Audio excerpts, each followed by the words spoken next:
அண்மைச் செய்தி. திண்டுக்கல்லில் இருக்கக்கூடிய ஏஆர் டெய்ரி நிறுவனத்தில் ஆய்வு மேற்கொள்ளப்பட்டு வருகிறது. ஏஆர் டெய்ரி நிறுவனத்தில் நெய் தரமானதாக இருக்கிறதா என்ற அடிப்படையில் அதிகாரிகள் ஆய்வுக்கு சென்றதால் அந்த பகுதியில் பரபரப்பான சூழல் ஏற்பட்டிருக்கிறது. திருப்பதி லட்டு தயாரிக்க நெய் சப்ளை செய்து வந்த திண்டுக்கல் ஏஆர் டெய்ரி நிறுவனத்தில் அதிகாரிகள் திடீரென ஆய்வு மேற்கொண்டு வருவதால் அங்கு பரபரப்பான சூழல் ஏற்பட்டிருக்கிறது. நெய்யில் விலங்கு கொழுப்பு, மீன் எண்ணெய் கலப்படம் என எழுந்த சர்ச்சை தொடர்பாக திருப்பதி வெங்கடாச்சலபதி கோயிலுக்கு நெய் சப்ளை செய்து வந்த திண்டுக்கல் ஏஆர் டெய்ரி நிறுவனத்தில் ஆய்வு மேற்கொள்ளப்பட்டு வருகிறது. விவரங்களுடன் இணைக்கிறார் செய்தியாளர் பிரேம்குமார். வணக்கம் பிரேம்குமார், இந்த ஆய்வு தொடர்பான முழு விவரம்.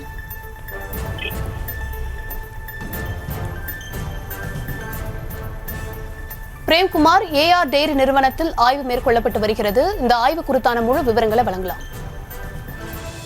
தர்ஷினி, அதாவது திண்டுக்கல் மதுரை சாலையில் பிள்ளையார்நத்தம் என்ற பகுதியில் ஏஆர் டெய்ரி ஃபுட்ஸ் என்ற தனியார் நிறுவனம் செயல்பட்டு வருகிறது. இந்த நிறுவனத்தில் பால் பொருட்கள் மற்றும் நெய் ஆகியவை உற்பத்தி செய்யப்பட்டு வருகிறது. இதனிடையே திருப்பதி தேவஸ்தானத்தில் பக்தர்களுக்கு வழங்கப்படும் லட்டு தயாரிப்பதற்காக இந்த நிறுவனத்தில் இருந்து கடந்த ஜூன் மற்றும் ஜூலை ஆகிய மாதங்களில் 4 லோடு நெய் ஆனது அனுப்பி வைக்கப்பட்டுள்ளது. இதற்கிடையே அங்கு மேற்கொள்ளப்பட்ட ஆய்வில் இங்கிருந்து அனுப்பப்பட்ட நெய்யில் அதாவது மாட்டு கொழுப்பு கலந்ததாக சர்ச்சை எழுந்து உள்ளது.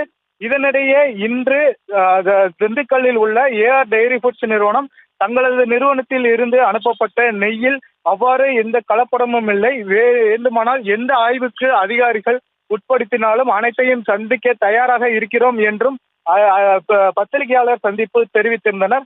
இதனிடையே இன்று தற்பொழுது திண்டுக்கல் மாவட்ட மாசு கட்டுப்பாட்டு வாரிய செயற்பொறியாளர் அனிதா அவர்கள் தற்பொழுது பிள்ளையார்நத்தம் பகுதியில் அமைந்துள்ள ஏஆர் டெய்ரி ஃபுட்ஸ் என்ற தொழிற்சாலையில் தற்பொழுது ஆய்வுக்காக வந்துள்ளார்.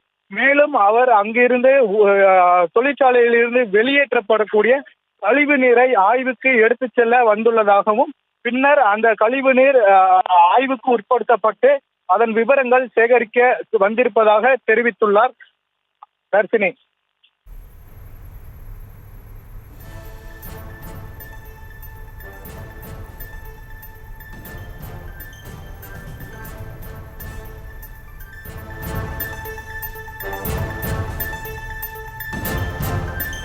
விவரங்களுக்கு நன்றி.